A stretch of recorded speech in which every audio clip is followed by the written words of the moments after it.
नमस्कार सभी साथियों को मेरा प्रेम भरा आशीर्वाद। चलिए बच्चों, आज हम शुरू करने वाले हैं मानव संसाधन। जैसा कि आप लोगों को टॉपिक सामने दिख रहा होगा बोर्ड पर।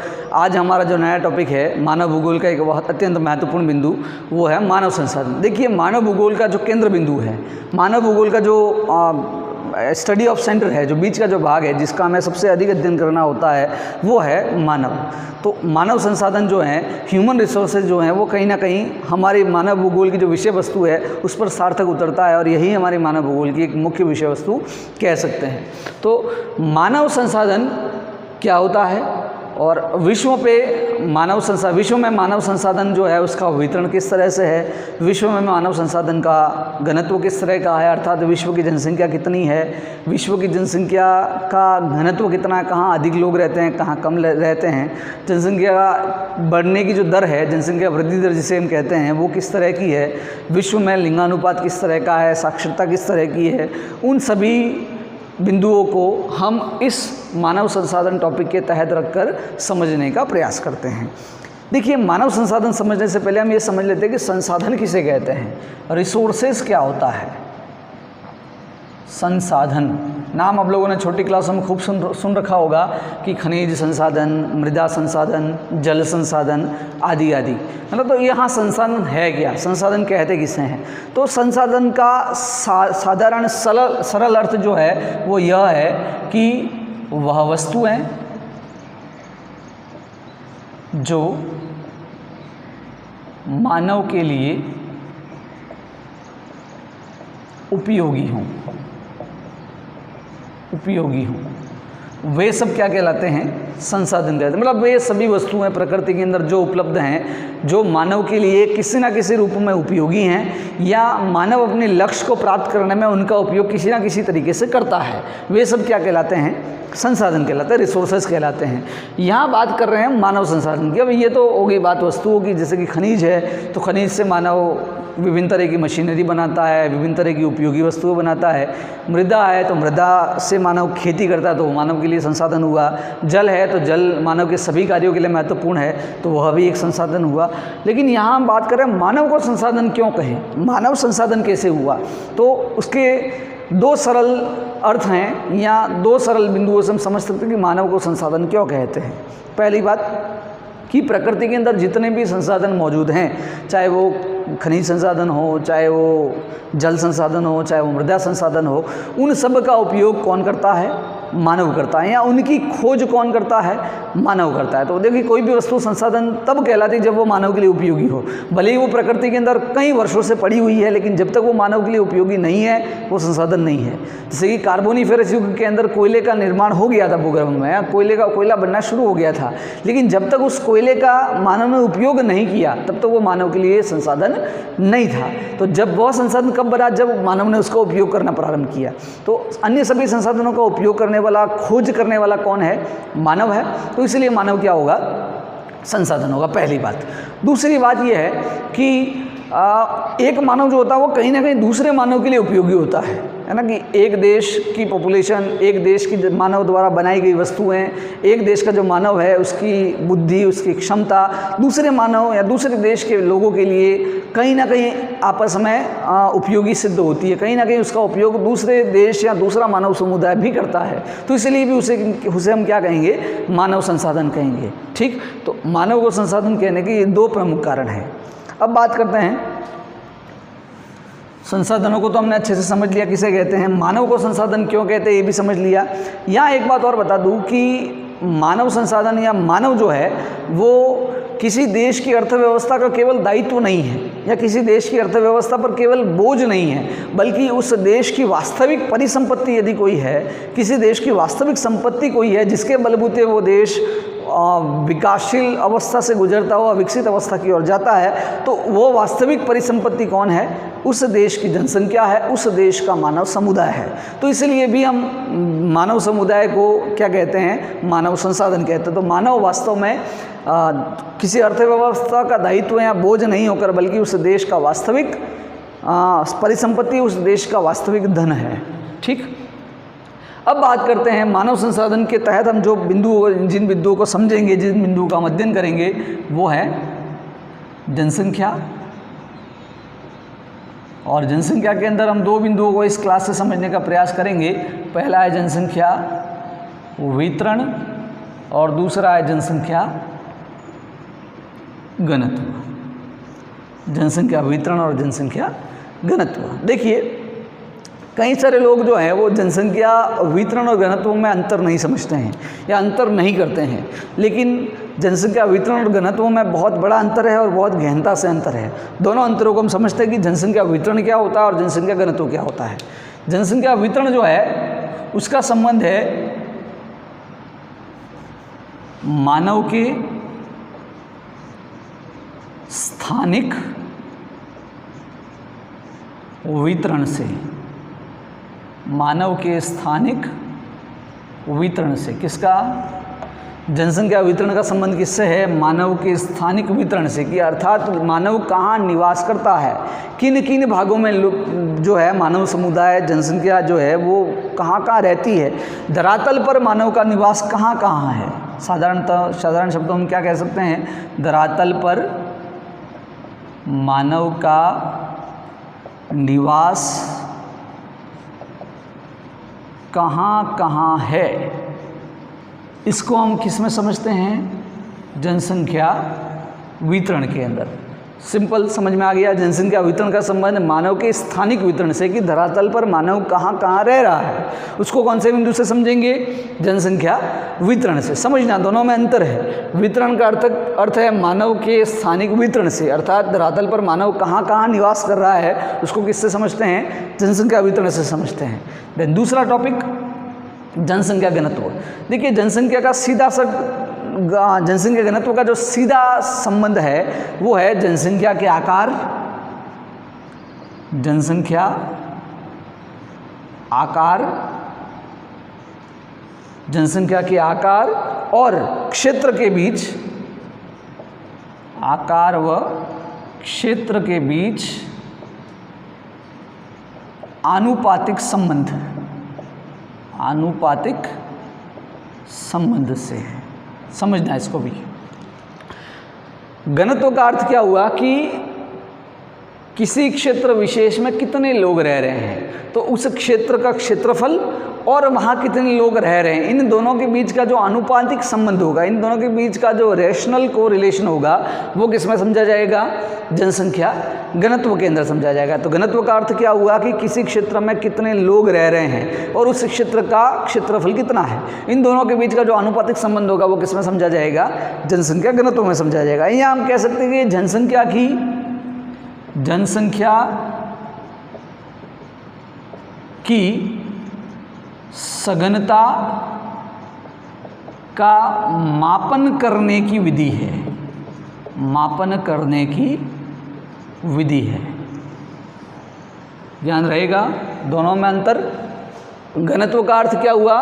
कि जनसंख्या के आकार और क्षेत्र के बीच में संबंध क्या है, अर्थात किसी क्षेत्र में कितने अधिक मात्रा में लोग रह रहे हैं और दूसरे क्षेत्र में कितने कम मात्रा में लोग रह रहे हैं। तो जनसंख्या का जो आकार है और क्षेत्र का क्षेत्रफल है, उन दोनों के बीच का जो संबंध है वो किस में देखा जाता है? जनसंख्या घनत्व में देखा जाता है। तो इसे सिंपल साधारणतः प्रति वर्ग किलोमीटर व्यक्तियों की संख्या में नापा जाता है, व्यक्तियों की संख्या।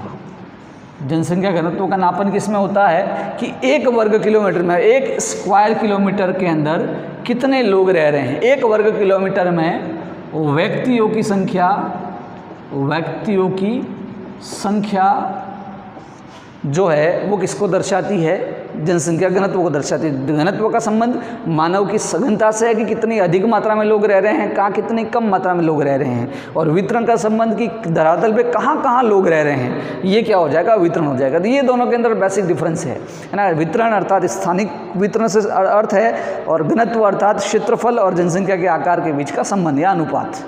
ठीक, अब हम शुरू करने जा रहे हैं पहला टॉपिक, जनसंख्या वितरण। देखिए, पृथ्वी पर सर्वत्र जनसंख्या का वितरण एक जैसा नहीं है, असमान है। अब मैंने आपको बोल दिया कि सभी जगह जनसंख्या का वितरण असमान है, अब वो कैसे हम जनसंख्या के वितरण को असमान कह रहे हैं, तो जनसंख्या के वितरण को समझना है तो जनसंख्या का प्रतिरूप समझते हैं। या हमारा टॉपिक डाल देते छोटा सा, विश्व जनसंख्या प्रतिरूप। अब विश्व जनसंख्या प्रतिरूप को हम कुछ बिंदुओं में बांटकर समझने का प्रयास करते हैं कि विश्व में जनसंख्या का जो वितरण का जो पैटर्न है, प्रतिरूप है, वो किस तरह से है, या उसे हम किन बिंदुओं में किस तरह से समझ सकते हैं। तो पहला बिंदु हो जाएगा हमारा कि विश्व की लगभग 80% जनसंख्या, विश्व की 80% जनसंख्या पृथ्वी के 20% भाग में निवास करती है। पहला बिंदु, जनसंख्या का प्रतिरूप या पैटर्न समझ रहे हैं, समझना इस चीज़ को कि 80% जनसंख्या जो है वो 20% भाग में निवास कर रही। पहली बात, विश्व की 80% पॉपुलेशन ओनली 20% भाग में रह रही है। सपोज़ कल्पना कीजिए पृथ्वी है और इस पृथ्वी का सपोज़ ये हो गया 20% भाग। इस 20% भाग में कितने लोग रह रहे हैं? 80% भाग जनसंख्या निवास कर रही है। तो बचा हुआ जो 80% एरिया है ना, ये लोग हैं, रह रहे हैं। तो डेंसिटी यहाँ पे इस भाग में जनसंख्या की सघनता क्या है? ज़्यादा है। तो ओनली 20% एरिया जो है उसमें 80% जनसंख्या निवास कर रही है। और बचा हुआ जो 80% हिस्सा है, इस बचे हुए 80% भाग में कितने लोग रह रहे हैं? ओनली 20%। तो 80% जनसंख्या 20% भाग में निवास करती है और शेष बची हुई 20% जनसंख्या 80% भाग में निवास करती है। अर्थात बहुत कम एरिया के अंदर, बहुत कम क्षेत्र के अंदर बहुत ज़्यादा लोग रह रहे हैं और बहुत ज़्यादा क्षेत्र ऐसा पड़ा हुआ है जहाँ बहुत कम लोग रहते हैं। एक तो ये पैटर्न हो गया। दूसरा, ये तो हो गया कुल क्षेत्रफल के अनुसार पैटर्न कि पृथ्वी के कुल क्षेत्रफल के अनुसार जनसंख्या का वितरण कैसा है। अब यदि गोलार्ध के अनुसार जनसंख्या का वितरण समझें, किसके अनुसार? गोलार्ध के अनुसार जनसंख्या का वितरण देखें तो विश्व की 85% जनसंख्या उत्तरी गोलार्ध में निवास करती है। उत्तरी गोलार्ध में निवास करती है। कितनी? 85% पॉपुलेशन कहाँ निवास कर रही है? उत्तरी गोलार्ध में। तो शेष बची हुई 15% जनसंख्या कहाँ निवास करेगी? दक्षिणी गोलार्ध में, है ना। इसको भी थोड़ा मैं ग्लोब के माध्यम से समझा देता हूँ। ये पृथ्वी हुई, ठीक। इस पृथ्वी का ये हो गया 0 डिग्री अक्षांश। 0 डिग्री अक्षांश को भूमध्य रेखा कहते हैं। 0 डिग्री अक्षांश जो है वो पृथ्वी को 2 समान भागों में विभाजित कर देता है। तो 0 डिग्री अक्षांश के ऊपर का जो भाग है वो क्या कहलाया? उत्तर में, तो उत्तरी गोलार्ध। और 0 डिग्री अक्षांश के दक्षिण वाला भाग क्या कहलाया? दक्षिणी गोलार्ध, ठीक। तो उत्तरी गोलार्ध में कितने प्रतिशत लोग रह रहे हैं? 85%। बहुत बड़ी संख्या है ना, कि पूरी विश्व की जो कुल जनसंख्या है, यहाँ मैं बता दूँ विश्व की कुल जनसंख्या वर्तमान में 714 करोड़ है, ठीक। तो इस 2013 की जनगणना के अनुसार ये आंकड़े हैं। तो 714 करोड़ जो लोग हैं पूरे विश्व में रहने वाले, इन 714 करोड़ का 85% कहाँ रह रहा है? उत्तरी गोलार्ध में। शेष बचा हुआ भाग कितना होगा? 15%। ये कहाँ रहेगा? दक्षिणी गोलार्ध में। तो अर्थात कहने का अर्थ यह है कि उत्तरी गोलार्ध में बहुत अधिक लोग रहते हैं। कारण क्या है? कारण साधारण यही है कि उत्तरी गोलार्ध को स्थलीय गोलार्ध कहते हैं, अर्थात यहाँ पे स्थलीय भाग का वितरण ज़्यादा है, और दक्षिणी गोलार्ध को जलीय गोलार्ध कहते हैं, अर्थात यहाँ जलीय भाग का वितरण ज़्यादा है। तो कॉन्टिनेंटल एरिया उत्तरी गोलार्ध में ज़्यादा है। बड़े महाद्वीप एशिया है, यूरोप है, उत्तरी अमेरिका है ना, अफ्रीका महाद्वीप का आधा भाग है।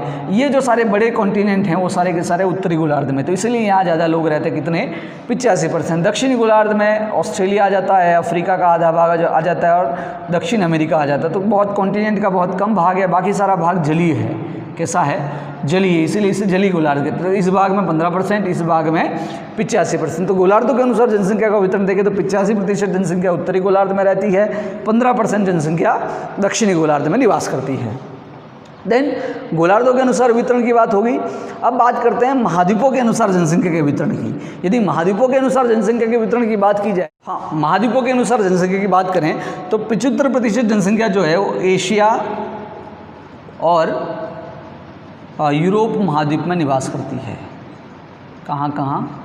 एशिया और यूरोप महाद्वीप, मतलब विश्व की जनसंख्या का 75% भाग एशिया और यूरोप केवल 2 महाद्वीपों में निवास करता है। और यदि इसमें से भी यदि केवल एशिया महाद्वीप की बात की जाए तो एशिया महाद्वीप अकेले में विश्व की 60% आबादी रहती है। कितनी? 60%, अर्थात विश्व की आधे से अधिक जनसंख्या कहाँ निवास कर रही है? एशिया महाद्वीप में। सबसे कम निवास क्षेत्र की बात की जाए तो ओशेनिया, जिसे आप लोग ऑस्ट्रेलिया कहते आ रहे हैं, उस भाग में 0.53% भाग निवास करता है, मतलब आधा प्रतिशत मात्र जो है वो कहाँ रहता है? ऑस्ट्रेलिया में। तो यूरोप और एशिया में मिलकर 75%, अकेले एशिया महाद्वीप में 60% जनसंख्या निवास करती है, ओशेनिया में 0.53% भाग निवास करता है। तो ये तो हो गया कुल क्षेत्रफल के अनुसार, ये गोलार्ध के अनुसार जनसंख्या का वितरण हो गया था, ये महाद्वीपों के अनुसार जनसंख्या का वितरण हो गया, है ना, महाद्वीपों के अनुसार जनसंख्या का वितरण हो गया। अब बात करते हैं कि अक्षांश के अनुसार जनसंख्या का वितरण किस तरह से है। अक्षांशों के अनुसार जनसंख्या का वितरण किस तरह से? तो अक्षांशों के अनुसार जनसंख्या के वितरण की बात की जाए तो 80% पॉपुलेशन, 80% जनसंख्या जो है वो निवास करती है 20 डिग्री से 60 डिग्री उत्तरी अक्षांश, 20 डिग्री से 60 डिग्री उत्तरी अक्षांश में। मतलब विश्व की 80% पॉपुलेशन जो है, विश्व की 80% जनसंख्या मात्र 20 डिग्री से 60 डिग्री उत्तरी अक्षांश में रहती है। कितनी? 80%। शेष बची हुई 20% पॉपुलेशन जो है, शेष बची हुई 20% जनसंख्या 60 डिग्री अक्षांशों के ऊपर रहती है। या 60 डिग्री अक्षांश से और ऊपर की ओर जाओगे तो वहाँ जनसंख्या का वितरण कैसा होता जाएगा? विरल होता जाएगा। अर्थात कह सकते हैं कि उष्ण कटिबंध के अंदर, उष्ण और शीतोष्ण कटिबंध में सबसे अधिक लोग रहते हैं 80%, और शीत कटिबंध में बहुत कम लोग रहते हैं अर्थात 20%। तो ये तो होगी बात किसके अनुसार? अक्षांशों के अनुसार जनसंख्या वितरण की। अब बात करते हैं कि ऊंचाई के अनुसार जनसंख्या वितरण की। तो ऊंचाई के अनुसार यदि बात की जाए तो विश्व की लगभग 80% जनसंख्या, ये अक्षांश के अनुसार था।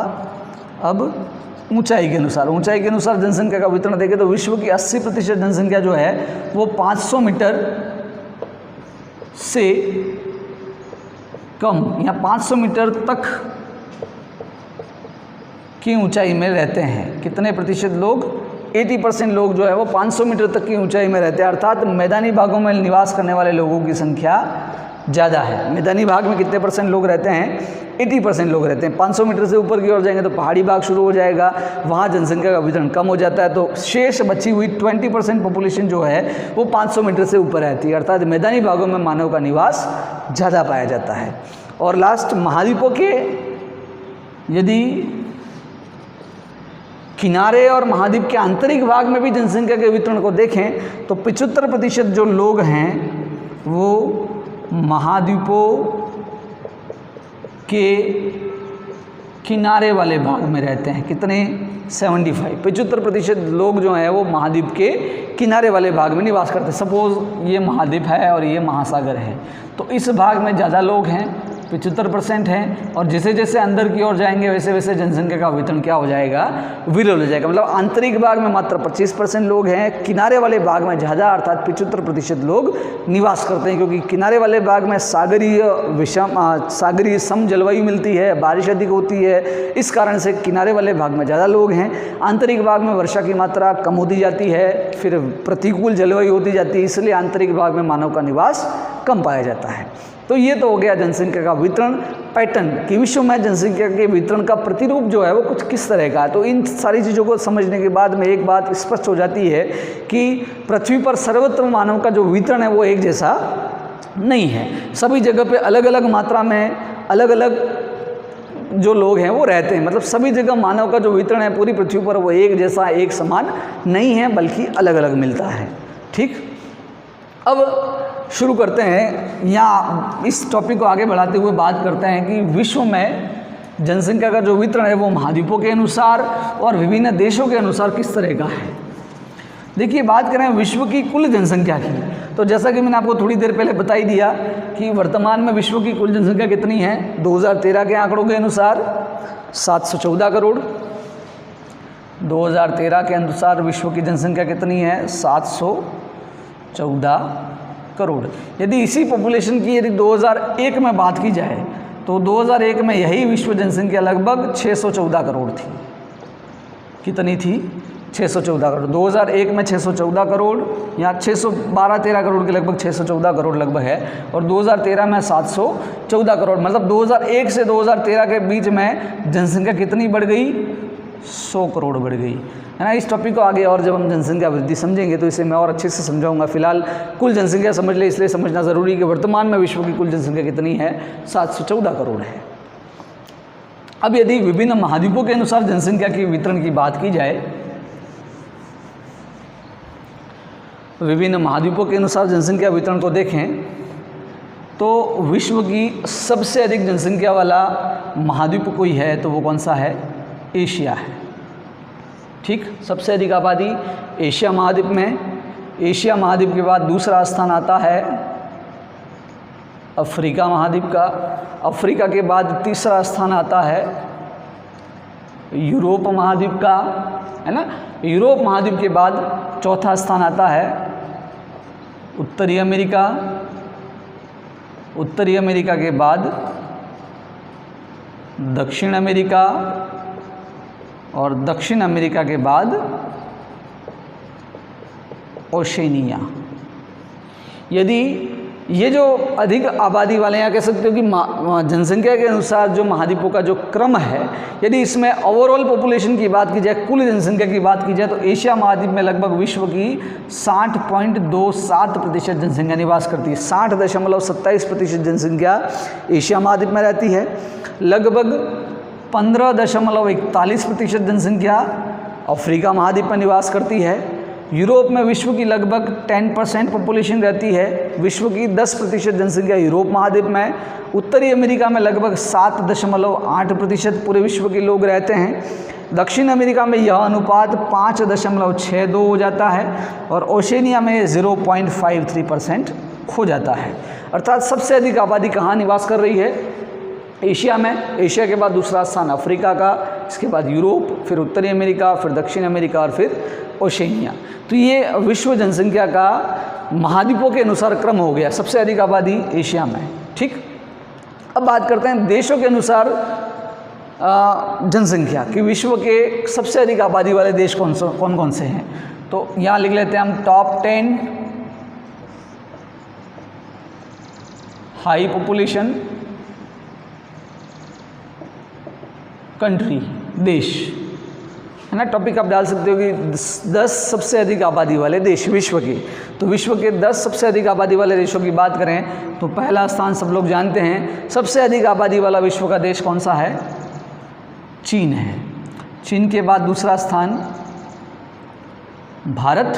सबसे अधिक आबादी चीन की, चीन के बाद भारत। भारत के बाद तीसरा स्थान आता है संयुक्त राज्य अमेरिका, जिसको USA भी कहते हैं। ठीक, चीन, भारत, संयुक्त राज्य अमेरिका अर्थात USA। इसके बाद स्थान आता है ब्राज़ील। ब्राज़ील के बाद 5वें नंबर पे है इंडोनेशिया। छठे स्थान पे हमारा पड़ोसी देश पाकिस्तान, छठा नंबर पाकिस्तान का। 7वें नंबर पे और रूस। छठे पे पाकिस्तान, 7वें पे रूस। रूस के बाद 8वां जो स्थान है सबसे अधिक आबादी वाले देशों में वो आता है बांग्लादेश का। बांग्लादेश। बांग्लादेश के बाद 90वें नंबर पे जापान, और जापान के बाद 10वें नंबर पे आ जाता है हमारा अफ्रीका महाद्वीप का देश नाइजीरिया। कौन सा? नाइजीरिया। ये टॉप 10 सबसे अधिक आबादी वाले देश हैं। चीन, भारत, संयुक्त राज्य अमेरिका, ब्राज़ील, इंडोनेशिया, पाकिस्तान, रूस, बांग्लादेश, जापान और नाइजीरिया। यदि इन टॉप 10 कंट्रीज़ की बात की जाए, अब इन टॉप 10 जो सबसे अधिक आबादी वाले देश हैं इनका थोड़ा और क्लासिफिकेशन करते हैं, इनको थोड़ा और समझते हैं कि इन टॉप 10 सबसे अधिक आबादी वाले देश हैं, इनमें एशिया महाद्वीप के कितने देश हैं। तो इन टॉप 10 कंट्रीज़ में एशिया महाद्वीप के 7 देश हैं। कितने? 7 एशिया महाद्वीप के देश। कौन कौन से? चीन 1, भारत 2, फिर इंडोनेशिया 3, पाकिस्तान 4, बांग्लादेश 5, रूस 5, बांग्लादेश 6 और जापान 7। ये टॉप 7 कंट्रीज़ जो हैं, टॉप 10 कंट्रीज़ में से 7 देश कहाँ के हैं? एशिया महाद्वीप में। यदि रूस को और निकाल दें, क्योंकि रूस जो है वो एशिया में भी है और यूरोप में भी है, रूस को निकाल दें तो भी कितने देश हो जाते हैं? 6 देश हो जाते हैं। अब यदि और बात की जाएगी विभिन्न महाद्वीपों में सबसे अधिक आबादी वाले देश कौन कौन से हैं सभी महाद्वीपों के अंदर, तो सभी महाद्वीपों में देखिए एशिया महाद्वीप में सबसे अधिक आबादी वाला देश कौन सा है? चीन। तो एशिया महाद्वीप में नंबर 1 चीन।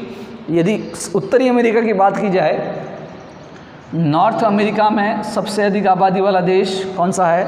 संयुक्त राज्य अमेरिका। यदि साउथ अमेरिका में बात की जाए सबसे अधिक आबादी वाला देश, तो दक्षिण अमेरिका का सबसे अधिक आबादी वाला देश ब्राज़ील है। यदि बात की जाए कि यूरोप महाद्वीप में सबसे अधिक आबादी वाला देश कौन सा है, तो यूरोप के अंदर सबसे अधिक आबादी वाला देश रूस है। और रूस के बाद यदि पूर्णतः यूरोप में पूछा जाए तो पूर्णतः यूरोप महाद्वीप में सबसे अधिक आबादी वाला देश जर्मनी है। यूरोप के बाद दूसरा स्थान किसका है? जर्मनी का है। और अफ्रीका महाद्वीप का सबसे अधिक आबादी वाला देश जो कि मैंने आपको बताया कौन सा है? नाइजीरिया है। तो अफ्रीका में सबसे अधिक आबादी नाइजीरिया की, यूरोप में सबसे अधिक आबादी रूस की और रूस के बाद जर्मनी की, फिर दक्षिण अमेरिका में ब्राज़ील, उत्तरी अमेरिका में संयुक्त राज्य अमेरिका USA, और एशिया महाद्वीप में पूरे विश्व में सबसे अधिक आबादी किसकी है? चीन की है। तो ये हो गए टॉप 10 सबसे अधिक आबादी वाले देश। तो इस तरह से हमने जनसंख्या के वितरण को अच्छे से समझ लिया। अब हम शुरू करते हैं जनसंख्या का घनत्व।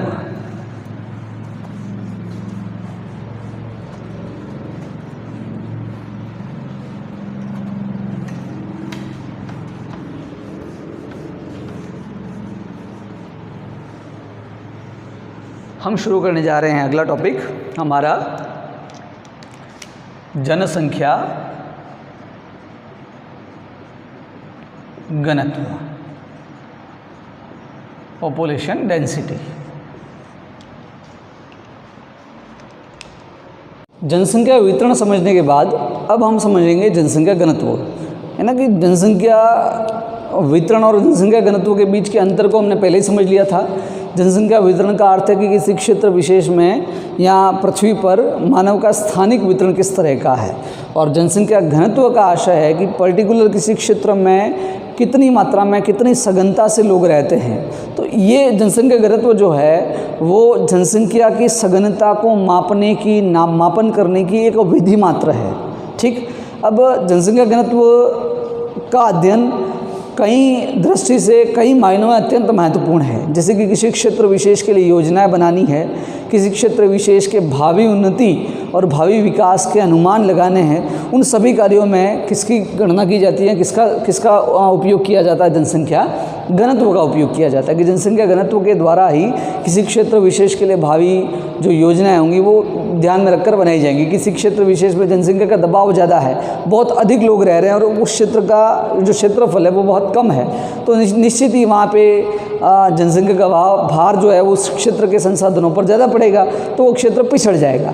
इसी तरह से कोई क्षेत्र ऐसा है जहाँ बहुत कम लोग रह रहे हैं और बहुत बड़ा एरिया है, तो उस बहुत बड़े एरिया के अंदर जितने उपलब्ध संसाधन हैं उनको उपयोग करने वाली जो उपलब्ध मानव संसाधन है वो बहुत कम है, तो भी वो क्षेत्र विकास नहीं कर पाएगा। तो इस तरह के सभी पहलुओं को ध्यान में रखते हुए इस तरह के सभी पहलुओं को पर विचार करने के लिए किसकी सहायता ली जाती है? जनसंख्या घनत्व की सहायता ली जाती है। अब पूरे विश्व का जो औसत जनसंख्या घनत्व है वो 47 है, मतलब 1 वर्ग किलोमीटर में पूरे विश्व में कितने लोग रहते हैं? 47 व्यक्ति रहते हैं। यानी पूरी पृथ्वी का क्षेत्रफल और पूरी पृथ्वी पर रहने वाले लोग 714 करोड़ जो लोग हैं, यदि इसका अनुपात निकाला जाए तो 1 वर्ग किलोमीटर में कितने लोग रह रहे हैं? 47 लोग रह रहे हैं। तो ये पूरी पृथ्वी का औसत जनसंख्या घनत्व कितना है? 47 व्यक्ति प्रति वर्ग किलोमीटर। अब जनसंख्या के और विकास के विभिन्न पहलुओं को समझने के लिए या विभिन्न पहलुओं पर विचार आकर्षित करने के लिए जो है वो जनसंख्या घनत्व के अलग अलग जो प्रकार हैं उनको समझा जाता है। जैसे कि पहला जो प्रकार है वो है गणितीय घनत्व। गणितीय घनत्व में साधारणतः किस कुल क्षेत्रफल और कुल जनसंख्या का ध्यान रखा जाता है कि किसी क्षेत्र के अंदर या किसी भाग के अंदर कितने लोग रह रहे हैं, उसका टोटल एरिया कुल क्षेत्रफल में कुल जनसंख्या में कुल क्षेत्रफल का भाग लगा दिया जाए तो क्या प्राप्त हो जाएगा? गणितीय घनत्व प्राप्त हो जाएगा। दूसरा है आर्थिक घनत्व। आर्थिक घनत्व का उपयोग वहाँ होता है कि किसी क्षेत्र विशेष के संसाधनों पर मानव का दबाव कितना है, कि उस क्षेत्र में संसाधन कितने हैं और उन संसाधनों का उपयोग करने के लिए या उपयोग करने वाले जो लोग हैं वो कितने हैं। जब इस बात की चर्चा करनी हो या इस बात पर विचार करना हो तो किसका सहयोग लेंगे हम? आर्थिक घनत्व का। तो आर्थिक घनत्व निकालने का सूत्र क्या हो गया? कुल जनसंख्या में कुल संसाधनों का भाग लगा दीजिए, क्या प्राप्त हो जाएगा? आर्थिक घनत्व प्राप्त हो जाएगा। इसी तरह से कुल कृषि भूमि पर या कृषि योग्य जो भूमि है उसके ऊपर जनसंख्या का दबाव कितना है, यदि ये समझना है तो कायिक घनत्व का उपयोग करते हैं कि कुल कृषि भूमि क्षेत्रफल कितना है, कुल कृषि योग्य भूमि है जो है उसका क्षेत्रफल कितना है और कुल जनसंख्या जो है, तो कुल जनसंख्या में कुल कृषि योग्य भूमि का क्षेत्रफल का जो भाग लगा देंगे तो क्या प्राप्त हो जाएगा? कायिक घनत्व प्राप्त हो जाएगा। तो ये भी निश्चित उद्देश्यों की पूर्ति करने के लिए इस घनत्व का भी उपयोग किया जाता है। वहीं यदि किसी भाग में कुल कृषक जनसंख्या और कुल कृषियों की भूमि, यदि इनके बीच का यदि रेशो समझना है, इनके बीच का अनुपात समझना है तो किसकी सहायता लेंगे? कृषि घनत्व की। तो कृषि घनत्व का सूत्र क्या हो गया? कुल कृषक जनसंख्या में भाग लगा देंगे कृषि योग्य भूमि के क्षेत्रफल का, तो क्या निकल जाएगा? कृषि घनत्व निकल जाएगा। और लास्ट पोषण घनत्व की कुल जनसंख्या में खाद्य फसलों का क्षेत्रफल कितना है उसका भाग लगा देंगे तो क्या निकल जाएगा? पोषण घनत्व निकल जाएगा। यहाँ ये चीज़ ध्यान रखना, दोनों में कायिक घनत्व और कृषि घनत्व में क्या अंतर है? तो कायिक घनत्व में कुल जनसंख्या ली जाती है, जबकि कृषि घनत्व में कृषि योग्य या कृषि करने वाली जनसंख्या, कृषक जनसंख्या जो है वो ली जाती है। पोषण घनत्व जो है वो निश्चित ही ग्रामीण क्षेत्रों का ज़्यादा होगा, क्योंकि ग्रामीण क्षेत्रों के अंदर जनसंख्या कम है और कृषि योग्य या खाद्य फसलों का जो क्षेत्रफल है वो ज़्यादा होगा। वहीं नगरीय भागों में जाओगे तो नगरीय भागों में पोषण घनत्व बहुत कम होगा, क्योंकि वहाँ पे कुल जनसंख्या को तो ज़्यादा है लेकिन खाद्य फसलों का जो क्षेत्र है, एरिया है, वो वहाँ पे बहुत कम होगा। तो इस तरह से जनसंख्या के और विकास के विभिन्न पहलुओं को समझने के लिए जनसंख्या घनत्व के विभिन्न बातों या विभिन्न तथ्यों का ध्यान रखा जाता है। ठीक, तो इस तरह से हमारा कुल जनसंख्या वितरण पृथ्वी पर और पृथ्वी पर जनसंख्या घनत्व, इन दोनों बिंदुओं को हमने इस कक्षा के माध्यम से अच्छे से समझ लिया है। आप लोगों को ये कक्षा कैसी रखी कमेंट करें, ज़्यादा से ज़्यादा लाइक करें, ज़्यादा से ज़्यादा, और अभी तक जिन लोगों ने चैनल सब्सक्राइब नहीं किया है उसे सब्सक्राइब करें, ज़्यादा से ज़्यादा लोगों तक इसे पहुँचाएँ। धन्यवाद।